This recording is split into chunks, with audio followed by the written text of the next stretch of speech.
Assalamualaikum warahmatullahi wabarakatuh. Bismillahirrahmanirrahim. Ashhadu an la ilaha illallah wa ashhadu anna Muhammadar Rasulullah. Allahumma salli ala Sayyidina Muhammad wa ala ali Sayyidina Muhammad. Rabbi israh li sadri wa yassir li amri wahlul 'uqdatam min lisani yafqahu qawli. Amin. Bismillahirrahmanirrahim. Salam hormatku, salam ta'zimku selalu buat para sahabat-sahabatku tercinta di Jumat yang berkah ini, baik yang ada di dalam ataupun yang ada di luar negeri. Semoga kita semua selalu di dalam lindungan Allah Subhanahu wa ta'ala. Amin ya rabbal alamin. Di pagi yang indah ini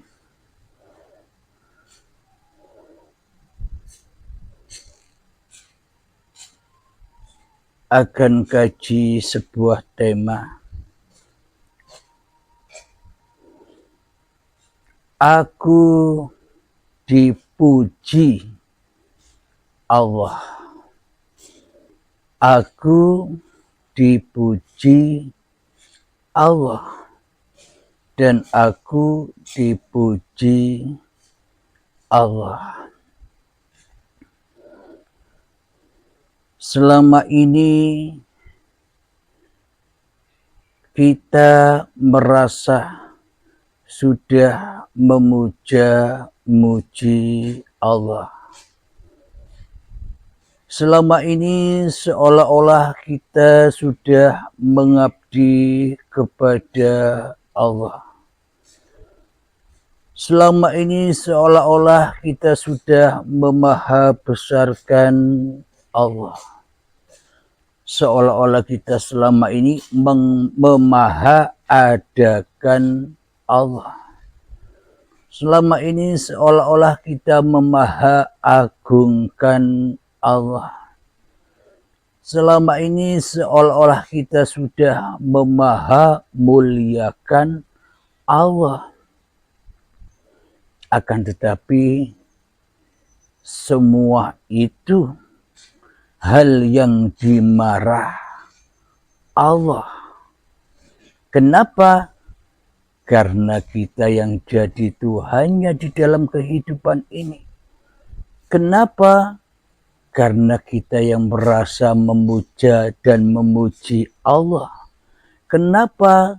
Karena kita yang merasa memahabesarkan, kita yang merasa memahahidupkan, kita merasa yang muliakan, kita yang merasa memahaagungkan Allah selama ini. Itu semua dimarah Allah. Kenapa? Tak mungkin kita bisa memahapujikan Allah. Tak mungkin kita bisa memahabesarkan Allah. Tak mungkin kita memahahidupkan Allah. Tak mungkin kita bisa memahamuliakan Allah. Tak mungkin kita bisa memahaagungkan Allah kecuali Allah. Jadi selama ini kita salah agama, kita salah akidah, kita salah keyakinan, dan kita salah iman. Tapi tidak sadar kita semua, ya termasuk saya selama ini. Kemarin kami bahas tentang judul dimarah Allah. Kenapa? Karena kita menggoibkan, mentiadakan, mengfanakan, mematikan, mentulikan, membisukan Allah di dalam hati kita. sehingga kita dimarah Allah dengan apa? Dengan panasnya api neraka yang ada di dalam dada kita. Kita dihadapkan dengan diri kita sendiri. Kita dihadapkan dengan dunia. Kita dihadapkan dengan persaingan-persaingan demi untuk jabatan, pangkat, dan kemuliaan dunia saja. Itulah bukti bahwa kita dimarah Allah selama ini. Namun apa yang dimaksud aku dipuji Allah itu? Ketika manusianya sudah berpulang kepada kodratnya, yakni wa ma khalaqtul jinna wal insa illa liya'budun. Ketika manusia sudah pulang kepada kodratnya bahwa aku menciptakan jin dan manusia hanyalah untuk mengabdi kepadaku. Bila hatiku sudah mengabdi kepada Allah, dengan tanda-tanda apa? Bila diriku sudah rela, ridho di dalam hatiku, selalu dan selalu membela wujudullah, selalu membela hayatullah, uripi Allah, selalu membela akbarnya Allah, selalu membela agungnya Allah, selalu membela mulianya Allah, selalu membela kekuasaan Allah. Maknanya dalam hati kita sudah lillahi ta'ala. Itulah yang dimaksud aku dipuji Allah. Kenapa? Karena bagaimana mungkin aku bisa dipuji Allah lagi kecuali Allah sendiri memuji dirinya sendiri. Jadi jangan salah paham, bukan aku Allah, bukan Halim Allah, bukan Anda Allah, bukan kalian semua Allah. Namun ketika saya, ketika Anda, ketika kalian sudah tak ada lagi kedudukannya di dalam adanya Allah, sudah tak wujud lagi kedudukan manusianya, sudah pulang kepada wujudullah, sudah pulang kembali ke akbarannya di hati kita, dipulangkan kepada akbarnya Allah, maka itulah yang dimaksud lillahi ta'ala itu. Maka aku akan dipuji Allah. Maknanya bukan memuji manusianya, Allah bukan memuji manusianya. Maknanya Allah memuji dirinya sendiri. Karena tak satu pun manusia bisa memuja dan memuji Allah kecuali Allah sendiri. Dan ketika kita merasa memuja dan memuji Allah di dalam sholat kita, memuja dan memuji Allah di dalam ibadah-ibadah kita, kita merasa memuja dan memuji Allah di dalam sholawatan, zikiran, tahajudan, sholat duha, baca Al-Quran dan sebagainya. Bila kita yang masih merasa memuji Allah, itu hakikatnya kita dimarah Allah. Kenapa? Karena kita jadi Tuhan daripada menjadi hamba. Karena kita menjadi sang Khalik di dalam hati kita daripada menjadi sang makhluk yang tak bisa apa-apa, bisanya hanya dipuja dan dipuji oleh Allah.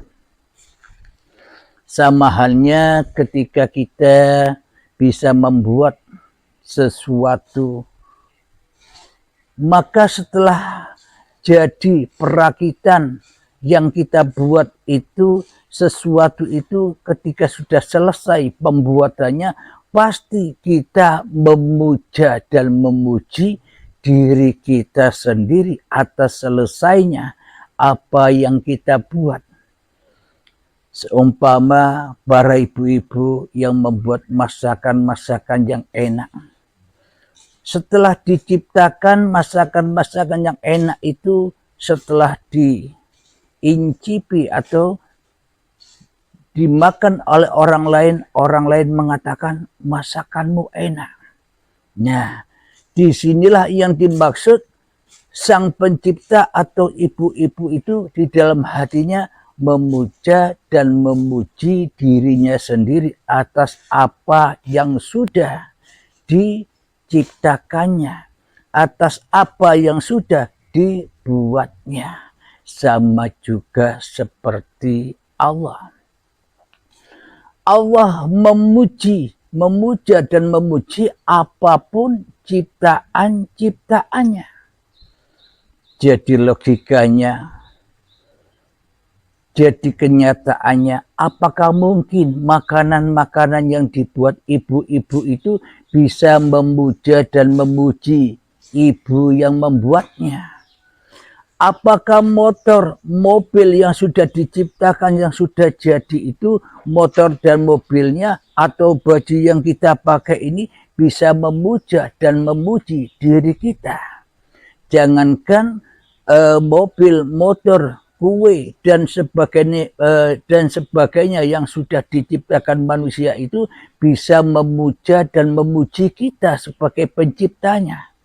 Untuk memuji dirinya sendiri saja tidak bisa, apalagi memuja dan memuji ciptaannya. Jadi hanya ciptaannya lah yang bisa memuja-muji dirinya sendiri dan memuja-muji apapun yang diciptakannya. Nah, sekarang posisinya kita di sini, kita ini ciptaan apa yang dicipta. Bila kita selama ini merasa menjadi pencipta apapun yang kita lakukan, bila selama ini kita menjadi pembuat apapun yang kita perbuat, berarti selama ini kan kita ngaku-ngaku jadi sang pencipta, ngaku-ngaku jadi Allah, ngaku-ngaku jadi Allah, ngaku-ngaku jadi Tuhan, ngaku-ngaku jadi Bapa, ngaku-ngaku jadi Gusti, ngaku-ngaku jadi Sang Yang Widi, tapi tak terasa. Seolah-olah kita Tuhannya Tuhan. Tuhan dibuat oleh diri manusia kita. Seolah-olah Tuhan tak bisa bertindak tanduk apapun terhadap diri kita. Dan seolah-olah Tuhanlah yang kita atur. Apa maknanya, apa buktinya? Tuhan kita atur dengan doa-doa kita. Kita minta inilah, kita minta itulah. Seolah-olah Tuhan itu makhluk. Seolah-olah Tuhan itu ciptaan kita.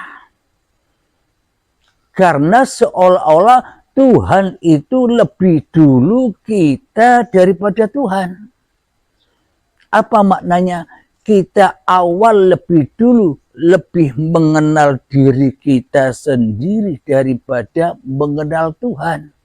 Mengenal Tuhan terakhir sudah tua seperti saya ini baru mengenal Tuhan. Dulu aku tidak mengenal Tuhan, yang aku kenal adalah diriku sendiri. Inilah bukti bahwa kita, hawa nafsu ini, lebih dahulu mengenal dirinya sendiri daripada mengenal Tuhan. Inilah yang dikatakan tadi, makna iman dan akidah kita selama ini 180% terbalik dari yang sebenar-benarnya. Alhamdulillahirabbil alamin. Jadi bagaimanakah cara agar kita dipuja dan dipuji oleh Allah? Bagaimanakah caranya agar kita dipuja, dieluh-eluhkan oleh Allah. Caranya adalah mati dulu. Caranya adalah mutu qoblal maut lewat pintu baiat. Maknanya jangan menjadi Tuhan di dalam hati kita. Itulah maknanya kita dipuja-puji oleh Allah. Sama halnya kita membuat sesuatu, setelah berhasil apa yang kita buat, kita memuja dan memuji diri kita sendiri atas keberhasilan apa yang kita buat. Dan kita memuja dan memuji apa yang sudah kita buat, apa yang sudah kita ciptakan, apa yang sudah kita tampilkan. Itu logikanya. Jadi kenapa kita bisa merasakan hal yang seperti ini? Logika di dalam mengenal Tuhan, logika di dalam beragama, tidak seperti yang kita pelajari selama ini yang hanya bayang-bayang saja, yang hanya halusinasi saja, yang hanya hayalan saja, yang hanya mimpi saja. Kenapa itu semua terjadi kepada kita selama ini?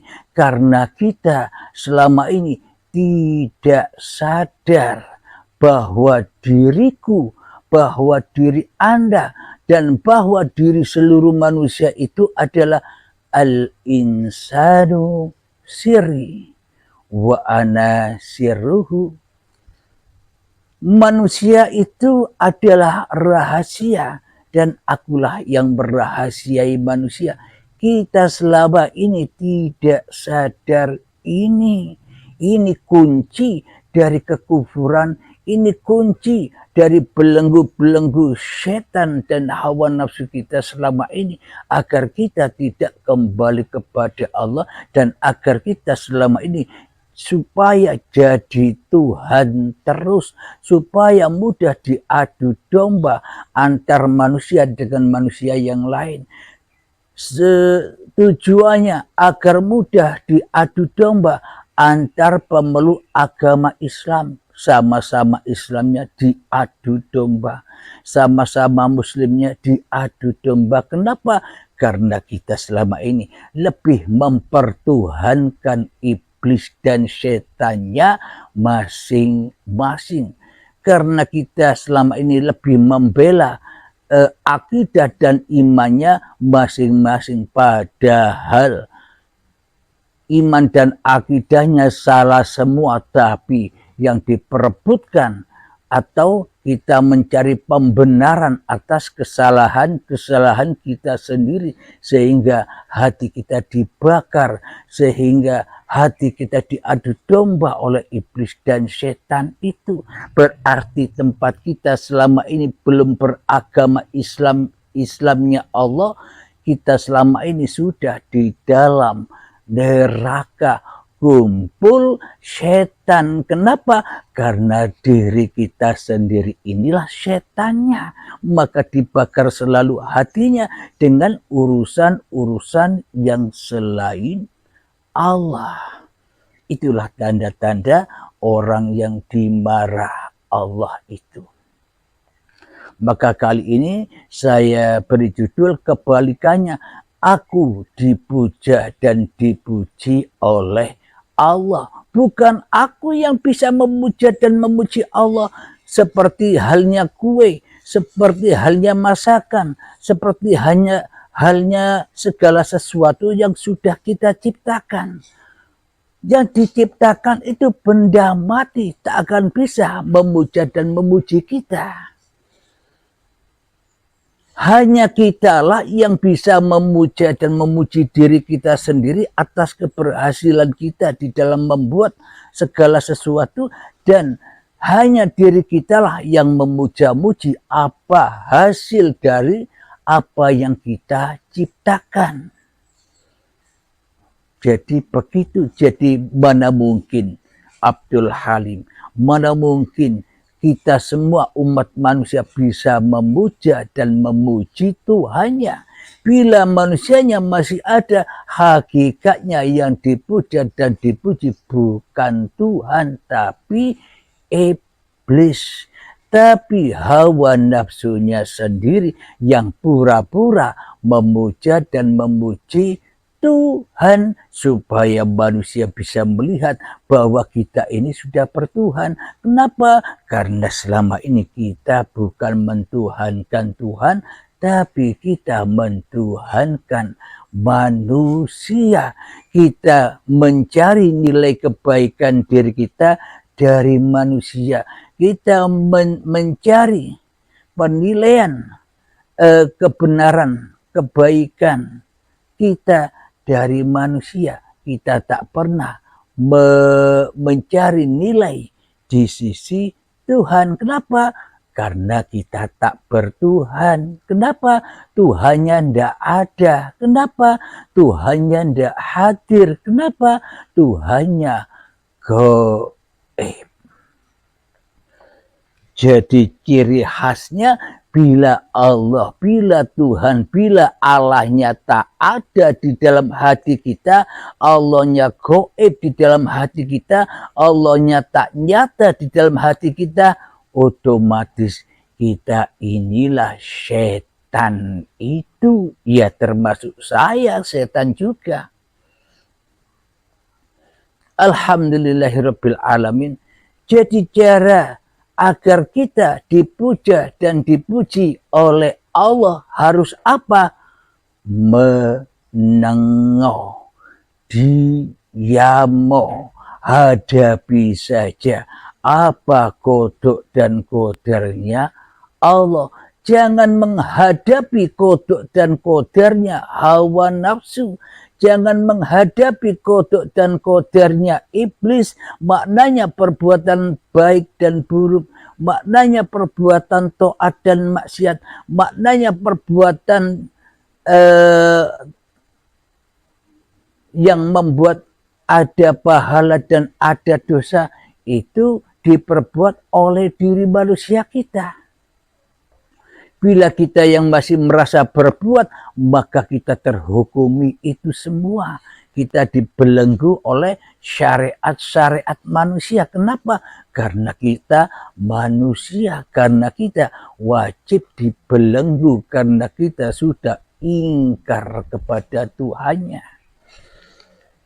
Jadi maknanya hamba atau aku dipuja-puji oleh Allah itu yakni kita harus kembali kepada man arafa nafsahu. Barang siapa tahu sejati diri manusiamu yang tak ada. Barang siapa yang tahu, yang mengenal kepada diri manusiamu yang gaib. Barang siapa yang mengenal diri manusiamu yang bukan apa-apa. Bagi siapa yang mengenal diri manusianya yang bukan siapa-siapa, maka akan mengenal Tuhannya. Faqad arafa rabbahu. Seperti mengenalnya para nabi dan para rasul kepada Tuhannya yang diabadikan di dalam Al-Quran. Muhammad, bukan kau yang melempar, aku yang melempar. Muhammad, bukan kau yang memanah, aku yang memanah. Muhammad, bukan kau yang membunuh. Di dalam peperangan itu, akulah yang membunuh semua musuh-musuhmu. Inilah yang dimaksud Muhammad dipuja dan dipuji oleh Tuhannya. Kenapa? Karena Muhammad itu rela, ridho menjadi pesuruh-pesuruh Allah. Karena Muhammad tidak mau menjadi pesuruh atau menjadi utusan atau menjadi rasul dirinya sendiri. Muhammad tidak mau menjadi rasul, menjadi utusan, menjadi pesuruh hawa nafsune dewe-dewe. Bila Muhammad menuruti atau menjadi rasulnya, atau menjadi utusannya, atau menjadi pesuruhnya, hawa nafsunya, maka Muhammad tidak mau bila Allah yang melempar. Kata Allah, Muhammad bukan kau yang melempar, tapi aku yang melempar. Tapi di dalam hati Muhammad, bukan engkau yang melempar ya Allah, engkau kan tak ada, engkau kan gaib, engkau kan tak wujud, engkau kan tak hidup, engkau kan tak nyata. Hanya akulah Muhammad yang nyata, akulah Muhammad yang hidup, akulah Muhammad yang wujud, akulah Muhammad yang berkuasa. Maka aku bisa melempar sendiri ya Allah, aku bisa memanah sendiri ya Allah, aku bisa membunuh sendiri ya Allah, aku bisa duduk sendiri ya Allah, aku bisa berdiri sendiri ya Allah, aku bisa makan sendiri ya Allah, aku bisa sholat sendiri ya Allah, aku bisa ibadah sendiri ya Allah, aku bisa berzikir sendiri ya Allah, aku bisa menghening-heningkan diriku sendiri ya Allah, aku bisa bertapa sendiri ya Allah, aku bisa bekerja sendiri ya Allah, aku bisa kaya sendiri ya Allah, aku bisa cerdas sendiri ya Allah, aku bisa pintar sendiri. Itulah Muhammad yang berasulkan iblis dan setan, Muhammad yang berasulkan hawa nafsunya. Apakah demikian ajaran-ajaran Allah yang diajarkan kepada junjungan kita Nabi Muhammad sallallahu alaihi wasallam? Nah, di sini di paparan uripe Allah mengembalikan kemurnian iman dan akidah umat seluruh manusia agar seperti contohnya, agar seperti para nabi dan para rasul, agar seperti Muhammad Rasulullah yang selalu diutus Allah, yang selalu dirasuli Allah, yang selalu diperintah Allah, yang selalu ngalah dengan Tuhannya. Kita semua termasuk diri saya selama ini kan tidak ngalah kepada Tuhannya. Apakah mungkin kita bisa membela agama Allah sementara kita tidak mengalah kepada Allah, sementara kita tidak mau ngalah kepada Allah, sementara kita lebih akbar daripada akbarnya Allah, sementara diri kita merasa lebih wujud dari wujudnya Allah, sementara kita selama ini merasa lebih berkuasa dari kuasanya Allah, sementara selama ini kita merasa lebih hidup daripada Allah. Bagaimana mungkin kita semua bisa membela Allah sementara kita yang ingin terus-menerus jadi Allah? Berarti kita bila yang ada di dalam hati kita ini diri kita sendiri, berarti Allahnya gaib. Apakah itu sudah dikatakan bertuhan? Silahkan jawab sendiri. Maka dari itu bagi orang yang sudah menyadari seperti sadarnya Muhammad Rasulullah, orang yang sudah menyadari seperti sadarnya para nabi dan para rasul, orang yang sudah menyadari seperti sadarnya aulia Allah, maka innal auliya la khaufun alaihim walahum yahzanun. Sesungguhnya para kekasih Allah itu tiada rasa takut di dalam hatinya dan tidak bersedih hatinya.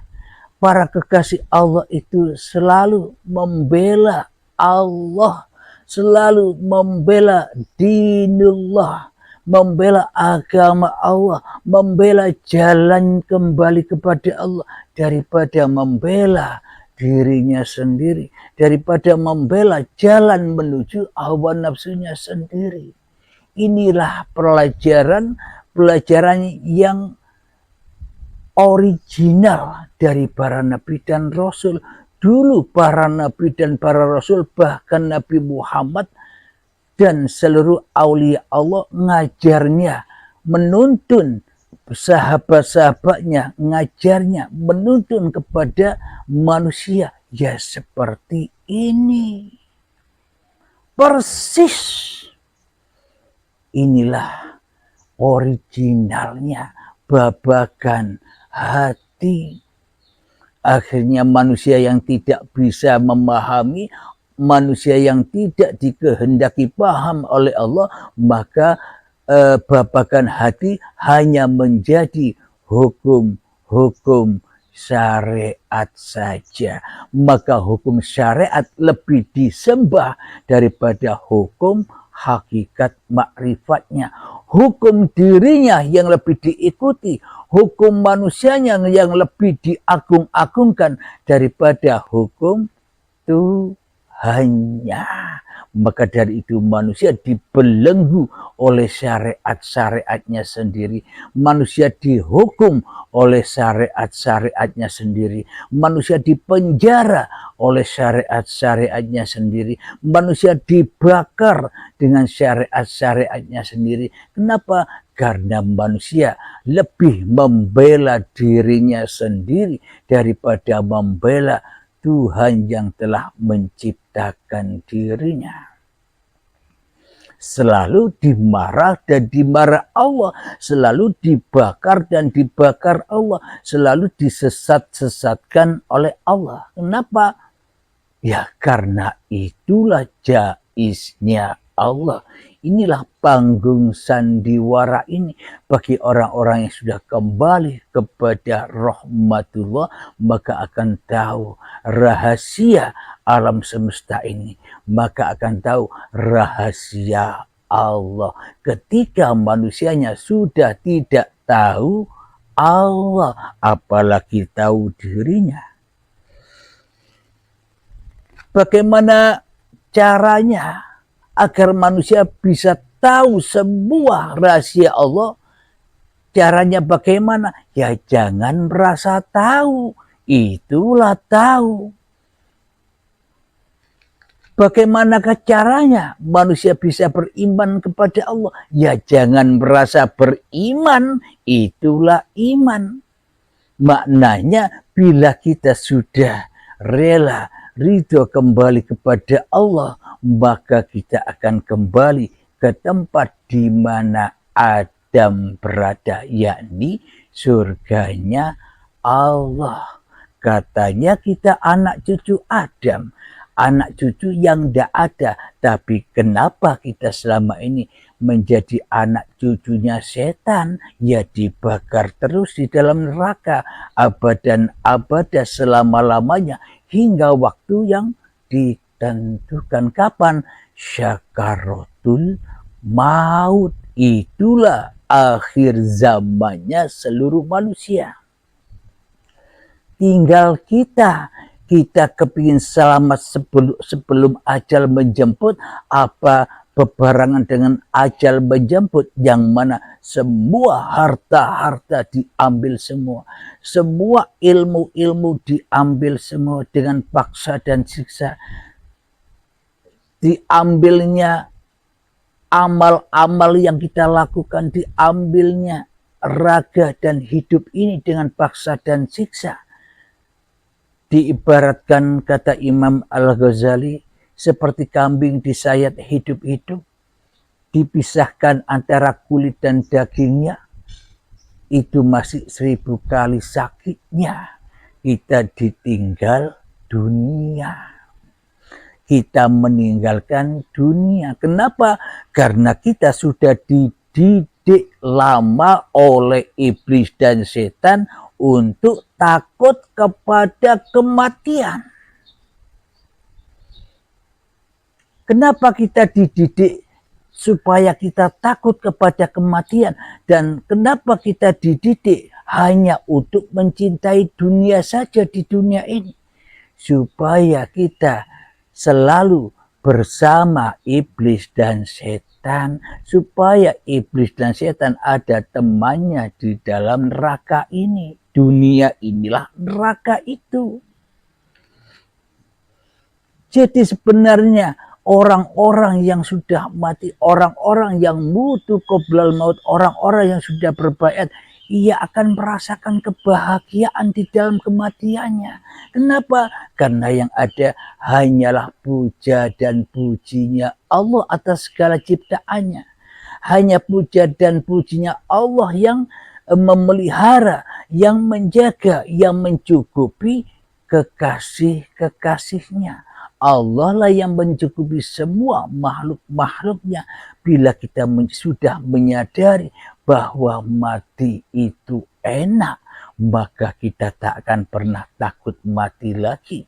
Bagi saudara atau sahabatku yang sudah berbaiat, bagaimana mungkin Anda takut mati sementara Anda sudah mati di sisi Allah, sudah mati di dalam menyaksikan Allah, sudah mati di dalam hayatullah. Jadi pintu baiat atau mutu qoblal maut itu untuk membuka borgol-borgolnya syaitan, untuk membebaskan arwah kita, untuk membebaskan roh kita, untuk membebaskan hati kita, untuk membebaskan nyawa kita, untuk membebaskan jiwa kita yang selama ini bergentayangan di dunia ini, supaya tidak ditawan oleh iblis dan setan, supaya tidak jadi hantu-hantu dunia, hantu-hantu ilmu, hantu-hantu amal, hantu-hantu pangkat, hantu-hantu jabatan, hantu-hantu kebanggaan, hantu-hantu kemuliaan di dunia ini. Supaya lepas dari itu semua, maka terjadilah inna lillahi wa inna ilaihi roji'un. Selesai sudah kita di dalam puja dan pujinya Allah. Kenapa? Karena kita sudah tak bisa lagi memuja dan memuji Allah, apalagi memuja dan memuji diri kita sendiri. Wong kita ini bukan apa-apa, wong kita ini bukan siapa-siapa. Kita hanya diperankan sebagai apa-apa, kita hanya diperankan sebagai siapa-siapa oleh Sang Maha Puja dan Yang Maha Puji. Semoga saya pribadi dan semoga sahabat-sahabatku, para penyimak pendengar Uripe Allah, kita semua termasuk saya dipahamkan oleh Allah, dibimbing oleh Allah, dididik oleh Allah supaya kita mendapatkan jalan yang husnul khotimah. Bila kita masih berangan-angan besok aku mati, ingin mati husnul khotimah, tapi jalan husnul khotimahnya, tongkat di dalam baiatnya tidak dipegang, maka bagaimana mungkin kita bisa husnul khotimah? Wong tongkat yang dipegang di dalam hati kita hanya tongkatnya iblis saja selama ini. Alhamdulillahirabbil alamin. Saya kira sampai di sini dulu. Semoga saya dan kita semua selalu diberi kesehatan oleh Allah, selalu dilimpahkan rezekinya oleh Allah, dan selalu membela mati-matian agama Allah, dan membela mati-matian wujudullah, membela mati-matian uripe Allah, membela mati-matian kebesaran Allah, membela mati-matian puja dan pujinya Allah. Syaratnya ya mati. Itulah yang dimaksud mati-matian itu. Alhamdulillahirabbil alamin. Rabbana atina fid dunya hasanah wa fil akhirati hasanah wa qina adzabannar. Akhir kalam. Assalamualaikum warahmatullahi